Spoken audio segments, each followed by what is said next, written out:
You're listening to the Challenge and Choose Radio Network. Now your host of your show, Chad Butler. Challenge and Choose Nation, welcome today. Welcome. This is Chad Butler, your host. Of course, with me, we've got producer Jake. Jake, how we doing? Always amazing, always amazing. Awesome. We got a great show for you scheduled today. If you're a salesman, if you're a manager of salesmen, this is a show you don't want to miss. We're going to be unveiling today the secret to taking your business to that 1 percentile. That's the secret to doubling or tripling whatever the results you're getting today. Those of you who feel like there's no more hope, those of you who feel like you're on the brink of failing, this is the show for you. The secret's going to be unveiled, but we're not going to do it in the beginning. I've actually brought on a 1 percenter as a guest today.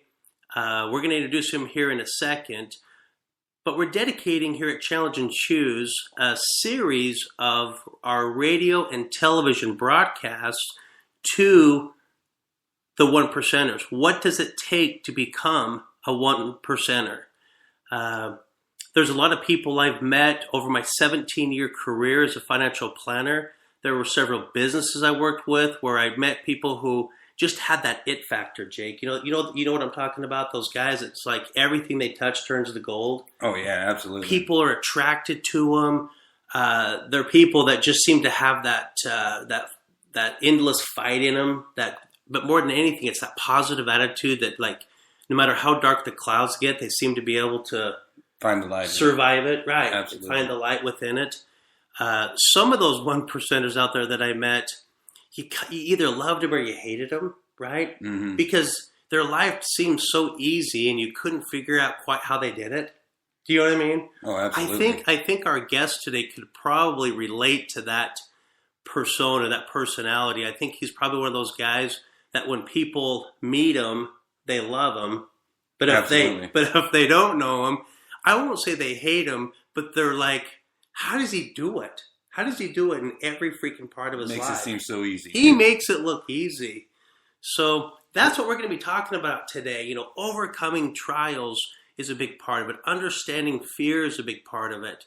And we're going to address some of those things today too. But there's a secret to this thing. There's a secret to the whole thing that I found in my career. I know, Jake, you shared with me throughout your career with your different stops and different stages of your career. There's a secret to it. And a lot of people even know the secret, but don't know what to do with it. So today, and in our future shows, what we're hoping to do is bring to light what that secret is, and more importantly, how do we really use it? Again, sometimes these secrets that we unveil, like, oh, well, I knew that. Well, you didn't because you're not doing it.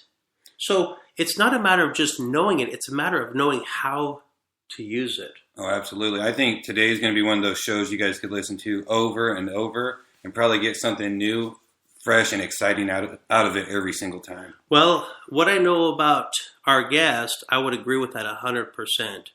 So, Challenge and Choose Studios is coming from me from Austin, Texas.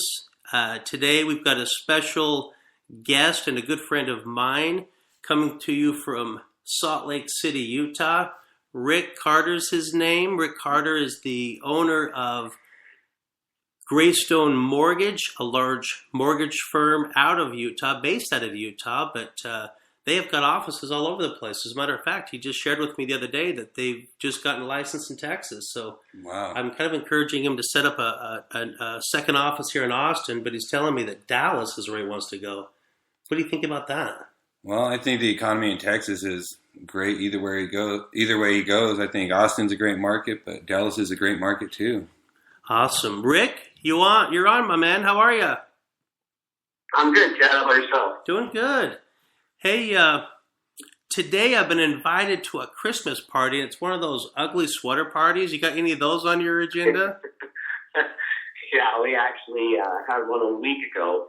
And I got lucky enough to donate my ugly sweater as I left.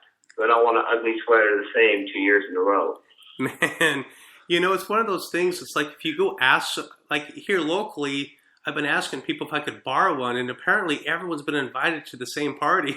And so I've been trying to look for a spare, and quite honestly, what I've been looking for is their wife's ugly sweater. I'm like, I don't want a dude. I want to find that grandma one, the one that's like a little bit too big on me, that has like that crazy like lit up Christmas tree or some stupid looking reindeer or something.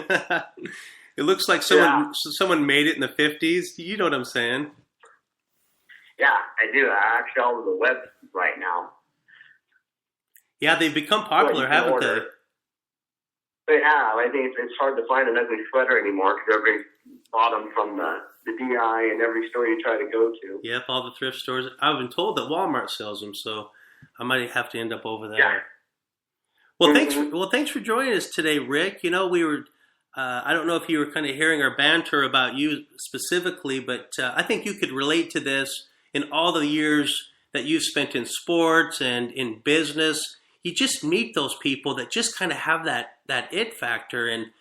And when you meet them and hear their story, a lot of these guys didn't always have that it factor. Some guys do and some guys don't. And I think that's probably why you probably get a lot of those stares from people you've never met, because you make it look easy, as Jake put it. You're one of those guys that in every part of your life, like the more I get to know you, I'm like, you're still a star softball guy? Like, of course you are, And when I was bringing you on for the show, you're like, yeah, I was a DJ in college. And I'm like, of course you were.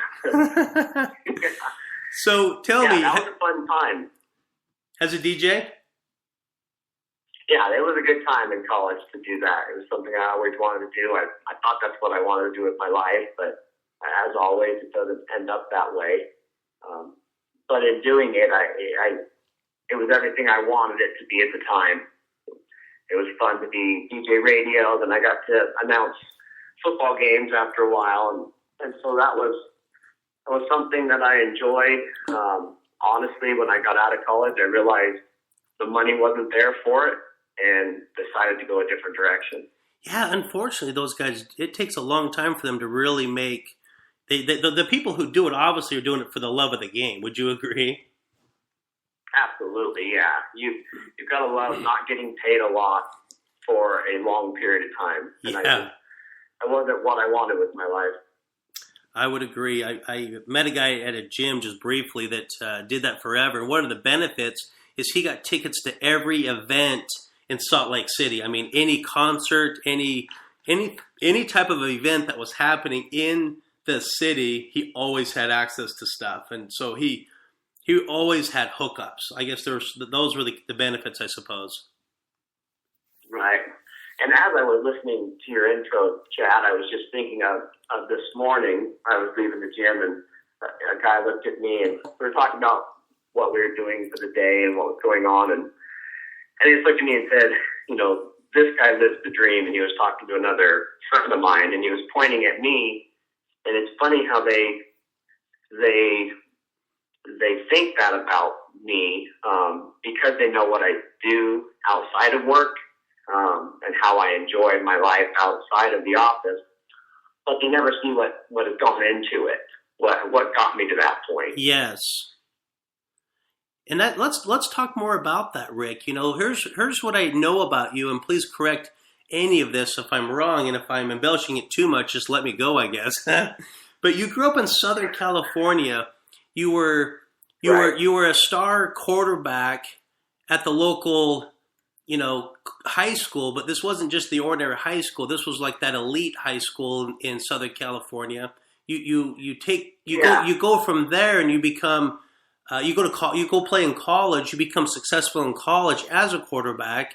After college, you go on to become the owner of a large, very successful mortgage company. I mean, it seems to me that there were no challenges in your life. You just went from starting quarterback to starting in life in business. And, Rick, I want to talk today a little bit about something that you and I haven't talked about, but I don't want to do it now, but I want to set the stage for this. I've known a lot of guys who are successful athletically, but it didn't translate into business. And so that's something I want to pick your brain on and get your your mindset or your belief around that concept, because I know a bunch of guys who are successful, but I know even more that aren't. And I find that kind of interesting, being a student of human behavior and a student of why people do the things they do. So enlighten us a little bit. You obviously have had a life from the outside looking in as a life of pure success, and you're that person that's kind of been that 1%er mindset since a child. Maybe speak to that a little bit. Yeah, I think a little bit of what happened to me was I always had a belief in myself, and I don't know, I couldn't even tell you completely where it came from. As I was growing up, people called it cocky. I just called it confidence. I always knew I was going to be something. And it was kind of interesting when I chose football, because everybody thought I was going to do baseball. Everybody thought that my career to go to the pros was as a baseball player. I played it since I was 8, and was obviously good enough at it that people thought that it was going to carry on further. But I kind of got burned out with baseball, was pushed too hard. And then when I found football, it was a perfect timing for me, because, yeah, I went to a high school. It wasn't my local high school. I had to drive. It was a Catholic high school. We were rated 4th in the nation for a while as I was there. And I came into that never playing tackle football a day in my life. I played sandlot. I played some flag football. But in going to this high school and not having a background in football, I kind of let the coaches put me where they thought I should be. And I was a fairly good-sized kid at the time. And as I came in, they threw me on the defensive line. And you knowing me, Chad, know that I have no business on the defensive line ever. So Rick, you go from drawing plays in dirt, sandlot style, tearing up the streets of Southern California, to going to this high school and then being put on the defensive line. So here's a moment where you're challenged now. So it wasn't all, hey, here comes the star, be quarterback. You go to this high school, you haven't played tackle football. What was the mindset? What were the stories going through your head when you were having to go to practice every day, being in a position that wasn't you? Yeah, I found myself in a down on all four stance when I'm thinking I'm going to be crouched behind the center somewhere, dropping back and airing the ball out, and it wasn't a choice. I could have at that time thought, okay, well, this is what they want me to do, so this is what I'm going to do. But instead, I knew what I wanted to do. And after about a week or two of practice, I went to the coach and said, I should be the quarterback. I'm better than the guy that you have at quarterback. And that's coming from me believing in myself, because I've never thrown a ball in pads. I never had pads on. But as I went to them and told them that, I realized at that time, now I've got to back up what I just said. And they gave me a chance. There was another kid that was supposed to come in, who they had already touted as a quarterback. Because this is a Catholic high school. They recruit, they look at people, they see it. It's a mini college, basically, atmosphere. And told me, kind of humored me for a while, thinking they'd let me go in and try it for a couple weeks. And after that couple weeks, the other kid came in, and he didn't even get a chance to play quarterback. They moved him directly to receiver, because that was my position. Part of it was my ability, but part of it was the way that I commanded the team and the respect from the people in the huddle and getting us in positions we needed to be in. So you had a lot of success. You had a lot of success with it, which I find interesting, being put in as a defensive guy. But you said something, Rick, that clicked for me. As the founder of Challenge and Choose, the principles that we've developed to help people take it to the next level are time-proven things, and they're not things that we made up. And you said something that is a Challenge and Choose philosophy. You said, they put me on defense, and I did it because that's what they told me I should do. But you knew it wasn't what you wanted. Now, this is relatable to life, and that's why I'm restating this. You said, I knew I had to do what was right for me. You wanted to play the position that was right for you instead of doing what the group expected of you, or, in society, or in this case, a coaching staff and a team. Initially, you're willing to be a team player, but you knew you weren't going to be happy and likely not successful at that position. So you stood up and you said, I'm going to go for this. I find that kind of commendable for a guy who were you a sophomore at this time? How old were you? No, I was a freshman. In California, you start in the 9th grade.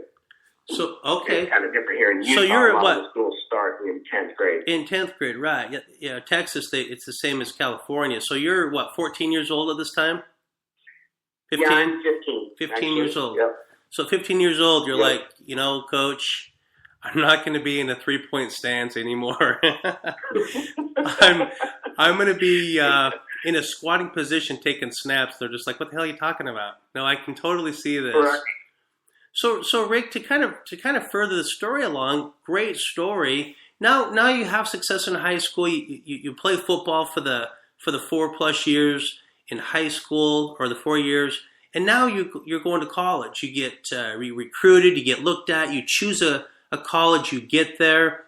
What was it like being going from being a star of a high school that is nationally recognized? As a matter of fact, you and I have spoke. You even had teammates that went to huge universities and went on to become professional athletes, if not Heisman Trophy winning athletes, right? Yeah, absolutely. I mentioned, Eric Bieniemy was the runner-up in the Heisman, to Ty Detmer from BYU, and Eric was my running back in high school, and I had several players that went to USC and UCLA and Colorado, and a lot to Notre Dame. But that's another challenge that I had for myself, is that I'm only 6 feet tall. And so getting recruited, I got recruited out of high school, but not schools that I wanted to end up playing at. I went to Kansas State for a recruiting trip, went to West Texas State. At the time, they've changed that name now. I can't remember what they're called up there in Canyon, Texas. I went to those schools and decided that wasn't really for me. So I had another choice, and I went to a junior college in California to kind of hone my skills, hopefully get a little more notice from people that I wanted to go to. And then I ended up getting recruited out of junior college by some schools, and then ended up playing down in southern Utah. So when you got to southern Utah, what was it like being an athlete who had a lot of experience? Obviously, when you get to that next level, there's going to be guys who are just as fast, if not faster. Everyone seems to be bigger. I don't know if you came in and you were already docketed to be a projected starter at that point. Were you challenged for the position? Kind of speak to maybe some of the stories, the fears of what it was like initially once you got to that level in college. Well, I was not only challenged as the position, but I was challenged as the way to play the position. When I show up at Southern Utah, they were a option team, a veer option.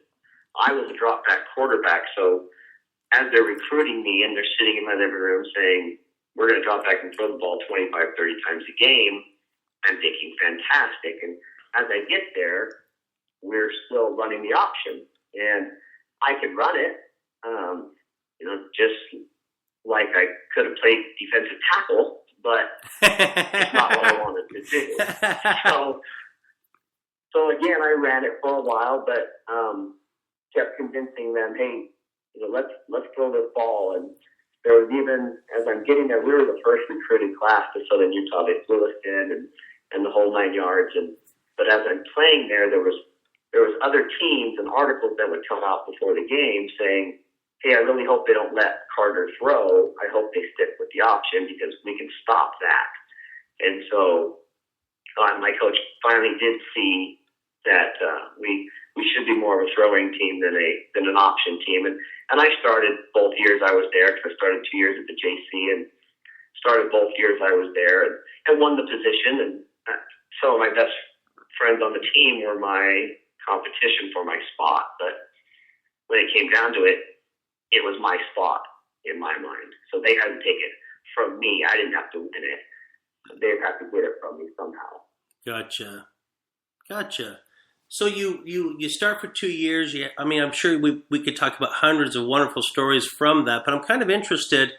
Not a lot of people who have success through high school, into college, and then into college, into the business world, for whatever reason, it doesn't always translate. And you can appreciate you used the word cocky earlier, or being very confident in who you were. When you go into the business world, how does this translate now? Did you immediately have the same belief that whatever you were going to do was going to become, you were going to be successful? Were you challenged kind of going into a kind of a new stage of life? I guess what I want to find out is what was a defining moment for you going into the business world, and how did you overcome it? Yeah, I told myself when I was getting out of college that I was going to own my own business by the time I was 30. It was a goal I set for myself. My dad had owned his own business. I knew that I couldn't work for somebody long term, and that for the kind of money that I wanted to make, I had to be the owner. I had to be in charge. And so as I came out of college, my major was broadcasting. I wanted to be a radio DJ. And we talked about it, but the money wasn't there. I went back home to California and couldn't get into where I wanted to. Went back to Utah and decided, okay, well, maybe that market's a little smaller for radio, so I can get in that way. Still didn't pan out with where I wanted to start. So it's kind of funny. I went and sold cars for a few months just till I found something to do. And as I was selling cars, I kept getting offers from people to come work for them. And again, you can call that a charm life, you can call it what you want, but people were attracted to something about me that they wanted me to come work for them, and it kept feeding me as that I'm going to make this work. I'm going to make whatever I get into work. There was insurance people came in, offer me jobs, and I looked at those, and finally a lady came in from, at the time, which was First Security Bank, and said that I should go into their management training program to become a manager. Manager sounded good to me, and it was getting close to what I wanted. So I went and interviewed, got the job, and was succeeding in the training program. It took them 1.5 years to make me a loan officer at that time. So there was challenges all the time along the ways, but I knew where my end goal was going to end up. And I feel like I was on the track to get there. So you kind of had a vision of what you wanted. Again, the you're paying the price because the vision was, I'm going to own my own thing later. You weren't quite sure what that was, but you're kind of moving up the ranks. You're getting some experience. So you move on. You get into the mortgage world. You start having some success early in your career. And then you kind of hit a defining moment. Could you speak to that a little bit? Yeah, I was every year in the mortgage industry. I was making more and more money. I left the bank. I started going full commission, so that suited me well because it was all about me. It was what I did for myself, and I had control over what kind of money I was going to make. And as I got into Graystone Mortgage, where we are now, I was, at the time, not an owner, was a loan officer.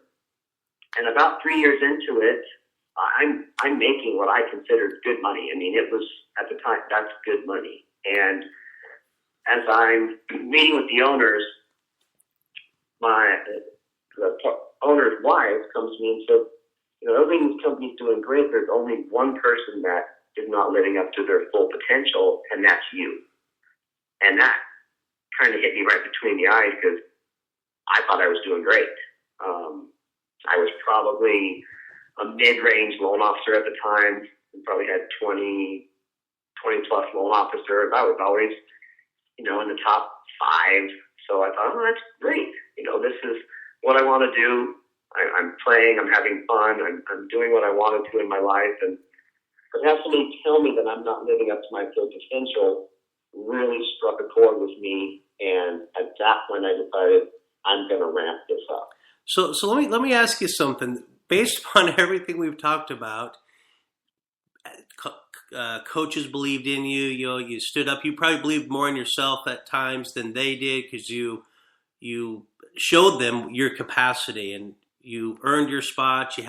So now all of a sudden you're in business and someone comes and challenges you. I'm sure you had those moments, but it sounds to me, based upon everything that we've talked about, this might have been one of those first times where it really hit you square in the eyes. Is that true? Was this like one of those moments like, yeah, hey, what the, like this is new territory for me. Like, what the hell? I'm doing well. You just said you were making good money from you're doing all the things you wanted to do with your time and money. And all of a sudden the boss comes in and pokes you right between the eyes. I mean, tell me what that felt like. Yeah, I mean, I'm in the low six figures. Early in my career, I'm 28-ish years old, and I'm thinking, that's great. And for the first time, I think it was somebody came to me and actually believed more in me than I believed in me, which I thought was pretty impossible because I've always been, you can say, full of myself. I've always been a big thinker. You've been a big thinker. What's that? You've been a big thinker. Yeah. And here's somebody thinking that I'm not thinking big enough. So what happened? How did you respond? So I went and took my business, which was doing somewhere between 12 to 15 million a year. I think 16 was one of the tops. And I said, okay, well, I'm going to do more. She thinks I can do more. And as much confidence as I have in myself, I know I can do more, so let's do more. And I moved that within a year to 24 to 30 million a year as a producer. And at that time, that puts you about in the upper 10% of loan officers in the country at those numbers. And it was from that point forward that I never stopped doing that. And I didn't have to go out and reinvent the wheel. I was already doing it. I just did it more efficiently, and I targeted people that would help me ascertain my goal. So now we're getting to the part where we wanted to unveil the secret. This is a story that I've loved to hear. I've heard it before. It motivates me every time. It inspires me every time. This is the secret to business. If you're a salesperson out there, again, a manager of sales, an owner of a company that has sales, here's going to be a key moment in today's program, and we're going to spend some time on this. Rick Carter's our guest, owner of Graystone Mortgage, been a one percenter his whole life, has always had that vision. Before we go any further on unveiling that, we're going to take a little bit of a break here. And when we come back, we're going to talk to Rick more about what it takes to become that one percenter. Stay tuned. Chris, can you put the video game controller down for a second?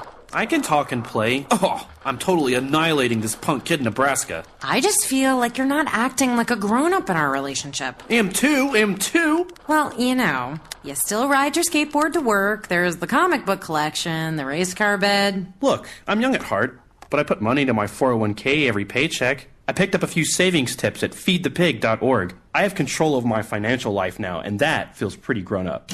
Put away a few bucks, feel like $1 million bucks. Putting some money from every paycheck into a savings account or contributing to your 401k can make a big difference later. For free ideas and easy tips on ways to save, go to feedthepig.org. That's feedthepig.org. So, I bet I look like a grown up to you now. Well, except for the footy pajamas, I'd have to agree. This message brought to you by the American Institute of Certified Public Accountants and the Ad Council. Welcome back to Challenge and Choose Radio Network. I'm your host, Chad Butler. Today we're talking about what it takes to have that monumental growth in your business, going from that 20% to the 5%, and if you're brave enough, that 5%, possibly to that 1%. We got a guest on who's lived his life as a 1%er. We got Rick Carter from Salt Lake City, Utah, owner of Graystone Mortgage. We've been lucky enough to have him kind of share some intimate parts of his life on what it took to become a 1%er and what it took to become who he is today. His vision was to be a business owner. He's early in his career as a loan officer. He just got challenged by his boss. Rick, you're not living to your potential. You got to sack up. Rick hasn't heard that too many times in his life. So you just got done telling us that you doubled your practice, right? You doubled your production in 1 year. Is that right? Correct, yeah. And you were doing good enough. What's interesting is you were doing good enough that by doubling it, you mentioned that puts you in that top 5 to 10% nationally in terms of production. Is that right? Yes, yeah. So that's when those numbers were.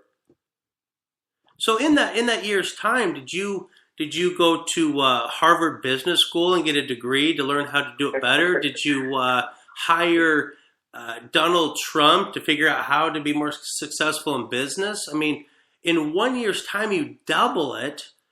How is this possible? Because you're still relatively new to the industry, relatively new in an industry where you're selling. Tell us how is it possible that you can double it in 1 year? Well, what I did, I was already doing good production, and I was doing good production really with very minimal effort. And what I decided at that time was, even though I wasn't self-employed, I was going to treat this as my own personal business.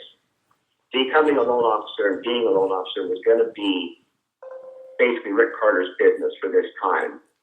And in doing so, I took the attitude that I'm going to go out and make sure people know that not only am I in the business, but that they should be using me. And when I say I was doing, 15 million with very little effort, I mean it. I wasn't doing a lot. It was word of mouth. It was people around me. So I just took it out, and I focused on a builder that I knew was doing a lot of business. And he already had lenders that he'd used for years. He had a sales staff that was using these lenders and liked them. So now became my mission to make them aware that they needed to use me. And I just put a plan in place and stuck to it. Was told no numerous times, was shot down, could not even get the builder to call me back for probably 6 months. But I knew I was the answer for him. And it was just going to be a while before he knew it. And so I sought out to become his lender. Interesting. So it sounds to me like you were putting forth the effort at the beginning. You kind of knew some of the tricks to the trade. You're challenged. You double your production. But it sounds like you didn't have to put forth double the effort. Am I right? Absolutely right. It was no more than a mindset that I had to do. I didn't spend 30 extra hours a week marketing. I didn't spend 10 extra hours a month learning new products. I knew the mortgage business. I was educated in that. I just needed them to know me. And it just took finally getting in with a couple of their agents who in turn then would introduce me to the builder. And really after I met him, it was a matter of 2 to 3 months when I was doing 95% of his business and he was closing 150 to 180 homes a year. That's amazing. So one builder with minimal effort doubled my production. And I haven't been able to go back since. So the belief in yourself and the mindset in what you were doing was the key. Is that what I'm hearing you say? It was purely the belief in I can be that $30 million producer. Yeah, it was just And I think a lot of it helped in the belief in myself that I've had in my whole life, because every time I've said I can do something, I've done it. So in saying I'm a quarterback, and yes, you are, in saying I'm going to play college, and yes, you do, it's the belief that I have in myself that lets me open the door, but it's the successes that keeps me going forward and pushing on more doors. So for those people out there, Rick, who might not have had as many positive experience in believing as maybe defined as you were in the goals that you had accomplished throughout your life, let's speak to those people who get the idea of believing in themselves. You know, it's something that's not the first time people have heard that. Maybe speak to those people out there who don't quite have that confidence in themselves. What are some skills or some tools that they can do from your life's experience that can help them develop that confidence? Yeah, I believe you've always got to trust in yourself at some point. Luckily for me, it started early. I always have had that belief in myself.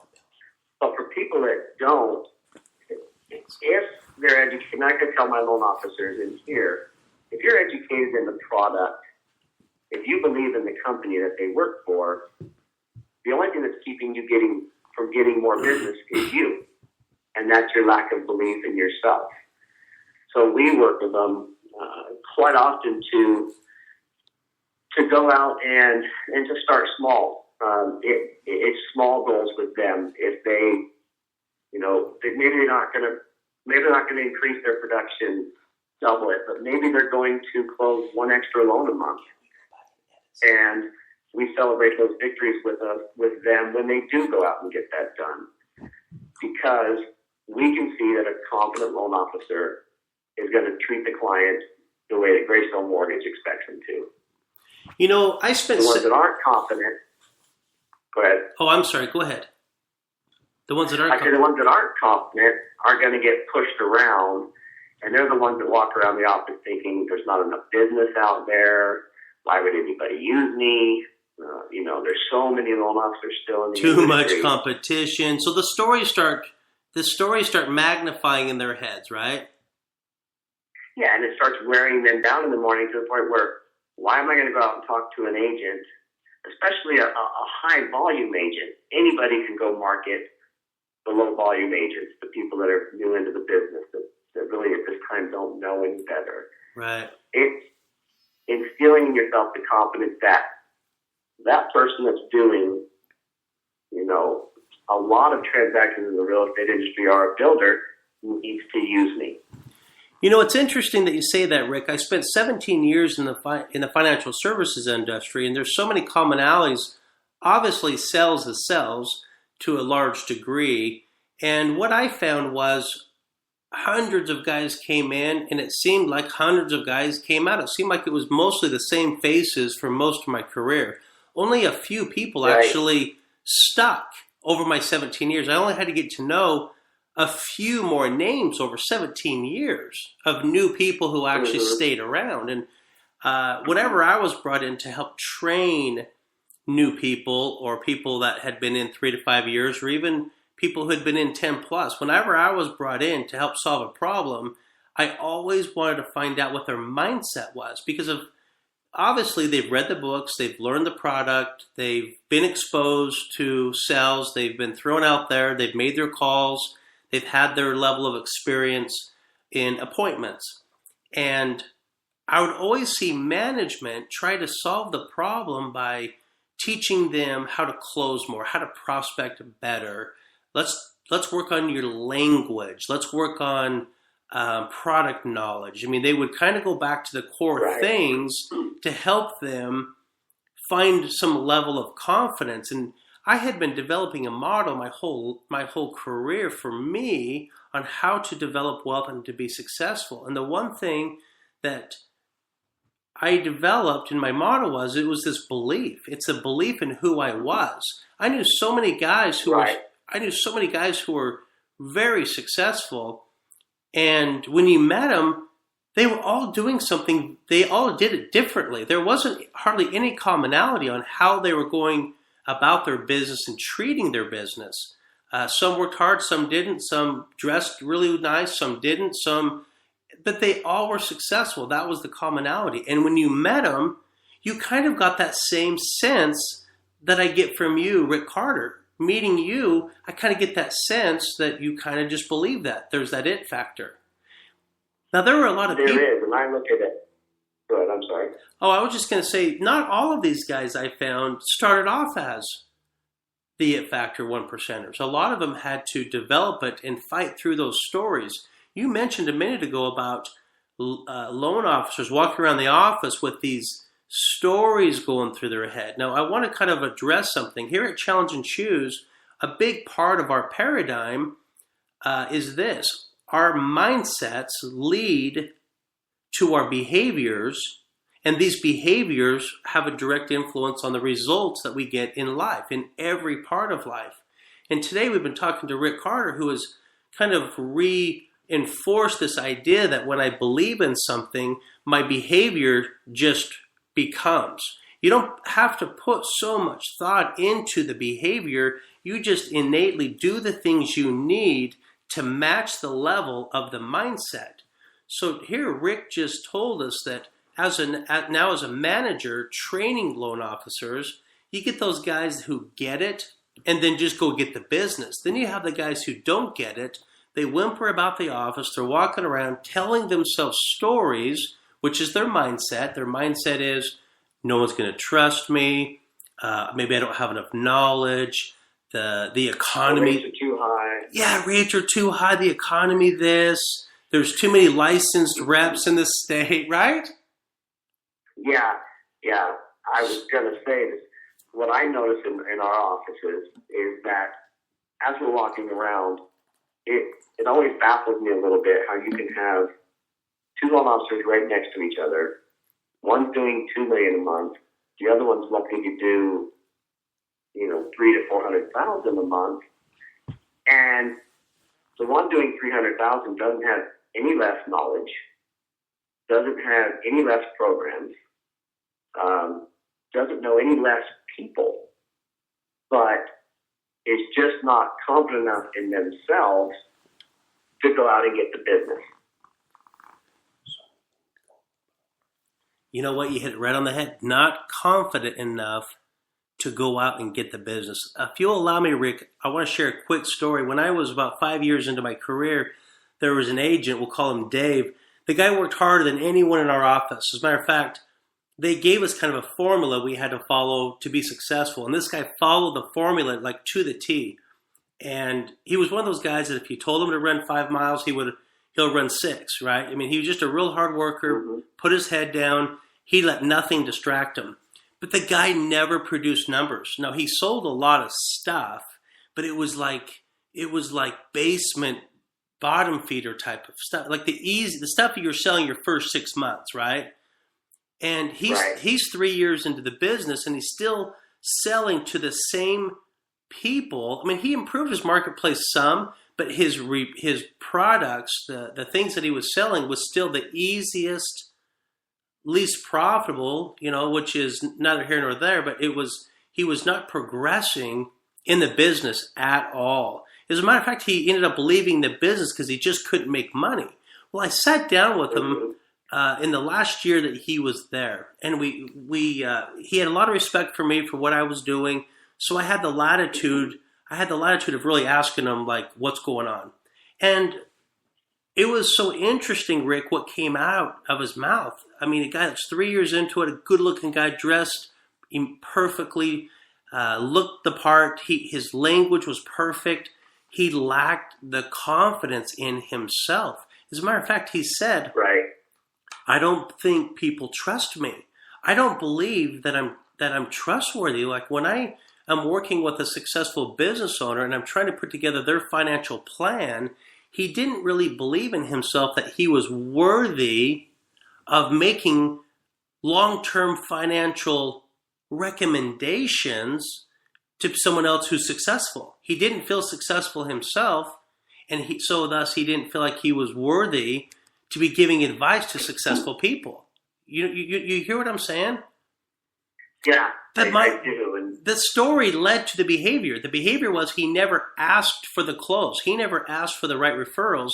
He just kept working with people that were comfortable for him, and he never progressed. And eventually he left the business because he couldn't, wasn't making enough money to sustain his life.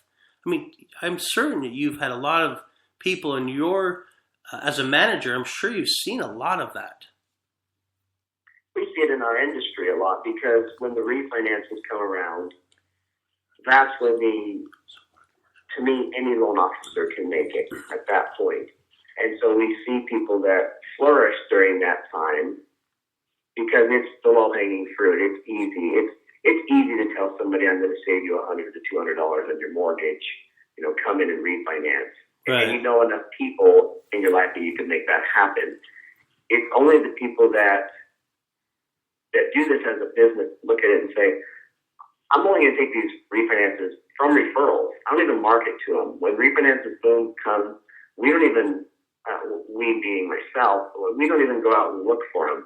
It's only past clients and relationships that we have that will come to us and say, would you please refi us? We still try to focus on the long-term goal of the purchase market because it's harder, but it's what's going to make us last in the mortgage industry for as long as we want to do it. Well, let me ask you this, Rick. You've seen a lot of guys that we just talked about that don't have quite the confidence, we'll call it. The confidence translates to a lot of things. In your experience,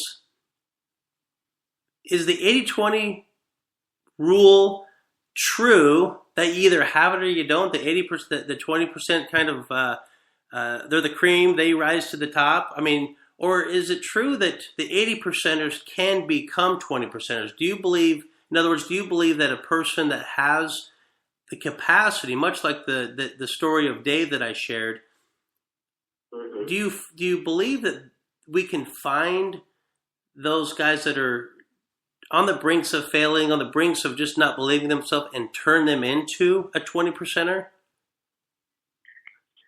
I believe we can. I don't believe it's straight across the board. Some of them are always going to be that way. But there's some of them in there that are just lacking. Maybe it's somebody that comes up and says, you're worth it. Maybe it's somebody that comes up and says, you know what you're doing. Let's get out there.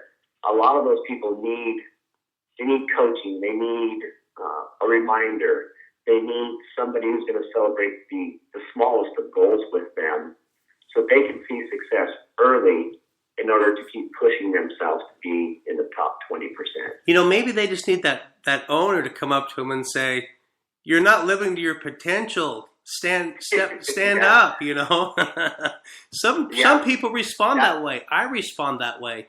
I think that's probably something you and I have in common is maybe that competitive drive.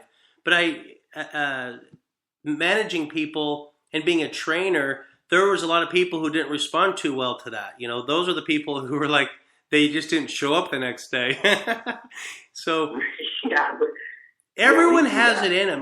We believe that everyone has it in them. And at Challenge and Choose, we've worked with hundreds and hundreds of people, both in sales and outside of sales, to understand the very principle, which again is the secret. This is the holy grail of life, and it applies to business 100%. What we believe is what we get. And the belief turns into our behaviors. As Rick Carter mentioned, he's doing 15 million of volume. He gets challenged by his boss, and that year he doubles his practice. He already admitted he didn't do more work. He didn't go learn new products. He didn't reinvent the wheel. He just went back to work with a new mindset. The mindset led to new results. The motto of Challenge and Choose is new story, new life. We have to understand why we're getting the results we're getting in life in order to get new results. If we're not happy with the results we're getting, stop chasing your tail. Stop trying to do the same things to get different results. We need to go back to the root of the problem, which is our head, our brain, our subconscious, our conscious. Let's figure out why you're thinking the way you do. Because if you have doubts, if you don't have the confidence, you have to listen to the stories. As Rick mentioned, in his office, people are blaming their lack of success on the market. They're blaming their lack of success on there's just too much competition. They're looking at the results and they're looking outwardly for reasons why. And at Challenge and Choose, when we're training people, we're teaching them to take full responsibility for the results that they're getting. And by taking responsibility, it stings at times, but it allows us to make a lasting movement to create lasting change. Would you agree with that, Rick? Yeah, absolutely. I believe that people get in their own way is what happens that I see around our industry. And like you've already brought up and discussed, it's easy and it's comfortable to find somebody else to blame. But when the only person you have to blame for not being successful is you, that stinks. It doesn't feel because good. You're the only one that could make yourself successful. Yep, that's true. That's the holy grail. That's the secret. I mean, I see companies hiring these big, outfits that kind of come in and teach about time management and teach about all of these different sales skills. And there's some power to those things. I'm not disregarding them as important because they are. But in my life, I didn't go read all of the latest books. I didn't go get all of the latest coaching. I just sat down and interviewed everyone who was successful in my industry and found the commonality was they found the magic within. And if I was going to be successful in my career, I had to find the magic within, which was how big could I believe? How big can I take this business? How am I willing to become? And that's when I started seeing changes within my career. I had many of those moments where I felt challenged, to your point of your success, Rick. And I'll tell you, time and time again, my ceiling raised when I allowed it to raise. And I stayed stagnant when I didn't allow it, because I found myself sitting in my office blaming other people a lot throughout my career. Right. When it gets tough, Yeah. It's easy to start looking outwardly for why it's not working. Yeah, absolutely. And I want to share real quick is Graystone in itself has been going along quite well. Small company in Utah, becomes a medium-sized company, becoming a bigger-sized company. And we challenged ourselves at the beginning of this year. My partner and I challenged ourselves to take it to the next level. Even though at the beginning of this year, the economy was slower. Well, but real quick, we are just starting with 15 loan officers coming to us from another company, which will almost double our production from 2014. And again, it's one of those things that we look at, and I look at and say, we challenged ourselves, we found a way to do it, we went out and asked some people, and here we are. Real quick before you move on, you said you went out and asked some people. Here's the key point that I want businesses to understand. You created a vision, okay? So you created the mindset, the belief, okay? And you said, we're going to do this. What I want people to understand is that's what created the action. See, before you weren't going out and asking people, before you had the mindset. The mindset creates the action. Sometimes you're thought through with the action, but most of the time it's like, well, if we want that, then we have to go do something big enough to match what we're trying to do, right? So in this case, you wanted to grow, you wanted to become a little bit bigger, and all of a sudden you go out and start asking. Next thing you know, you're doubling your force, right? Is that what I'm hearing? Yeah, yep. We're doubling force, doubling production. And it's almost one of those things that when you put your mind to it, sometimes you have to slow it down at the end, because not only doubling, but as we start to double, we had more and more people approaching us about coming to work for us.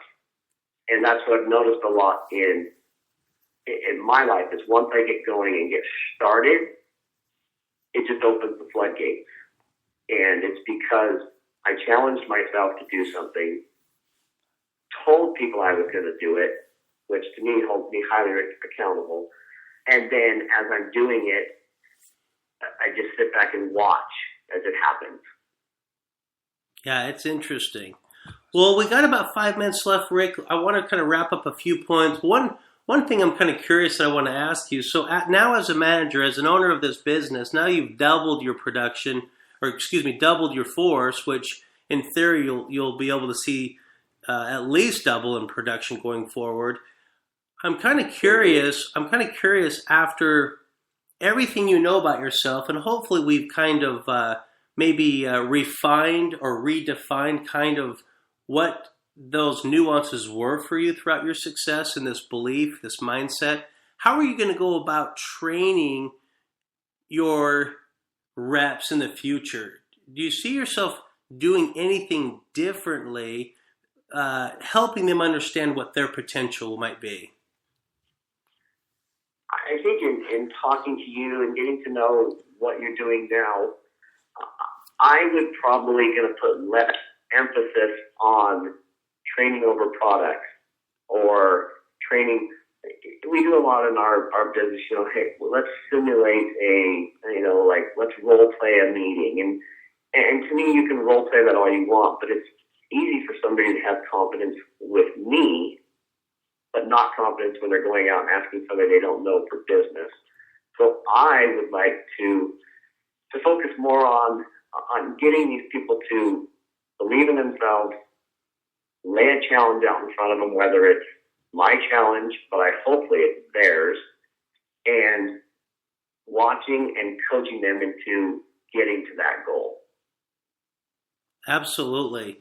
And let me take it one step further even. I mean, I guess I'm agreeing with you that helping your folks, well, and even the top, listen, the guys who are doing really well, just like that young Rick Carter was doing well, those guys all have the potential of doubling their practice. I don't care how big they are, by the way. One of the things that that gets our juices flowing here at Challenge and Choose, I like working with the 80%, getting them to 20%, but what's a thrill ride for me is working with those guys that think that they're all that in the 20% and they're a little bit comfortable, and we get them to the 5%. Or in your case, you went from that to the 10% and then into the 5%. That's where the rubber meets the road. I think in business, if we can spend time getting those guys that have that quality and getting them to that top level is not that hard. It's not that difficult. Sometimes it's just a little bit of a tweak, or maybe it's just a challenge like you had. Everyone's personalities are a little different, but that's going to be important for you going forward. And in the hiring process, I think if you understand what you know today, Rick, how you interview going forward, I think might change. Yeah, you give me somebody now with confidence, I will take that over 2 to 3 years experience. You give me somebody that walks in and tells me what they're going to do, even though they may have only been doing this a month, 2 months, I'm more in tune to hire that person, put my time and effort and dollars into them, as opposed to somebody who's been in the business 2 to 3 years and is still not closing the kind of volume we like to see. Yeah, absolutely. Absolutely. Well, this has been a pleasure to, for you to kind of dive into your life, be vulnerable, kind of share with us your experiences. We really appreciate it today, Rick. For you listeners out there, take heed to these words. If you're a person in that West and you're looking for the right employer, give Graystone a shot. I mean, they have wonderful people there. If you're looking for loans out in that area, I'm here to tell you, I have lots of people out there who have used Graystone Mortgage and will never go anywhere else. So give them a chance. They're doing some remarkable things and growing immensely, which tells me that they're doing it right. Rick, thank you so much for coming on today. We're grateful to have you. Your confidence can be felt all the way here in Austin, Texas. Thank you. Any last words you want to shout out to Utah? No, I appreciate you bringing me on. It was fun to kind of reminisce and to see where we've come, and to even know that, like you're saying, even for as far as we've come, I know we can do more, and we're looking at facing that challenge and looking at being here in the Salt Lake market, of course, and soon to be in several others in other states.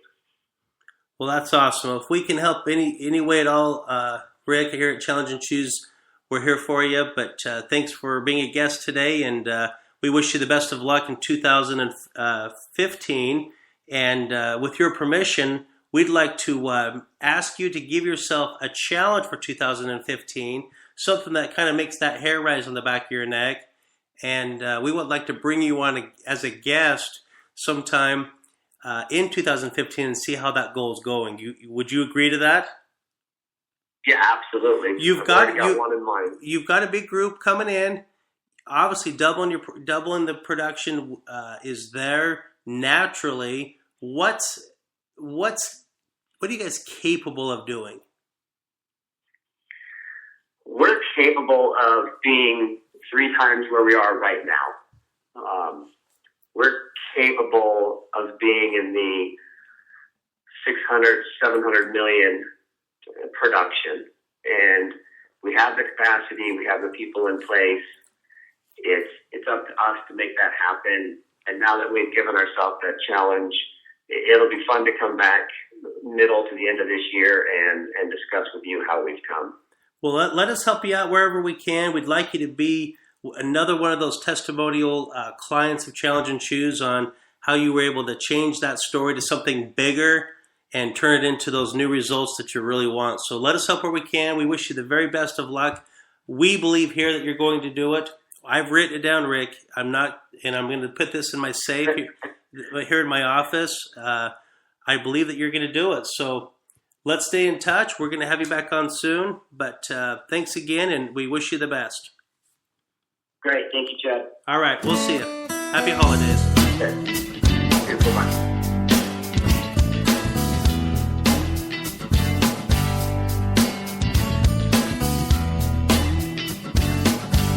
You have just listened to the Challenge and Choose Radio Network. For more information on these topics and the Challenge and Choose programs, please check out www.challengeandchoose.com.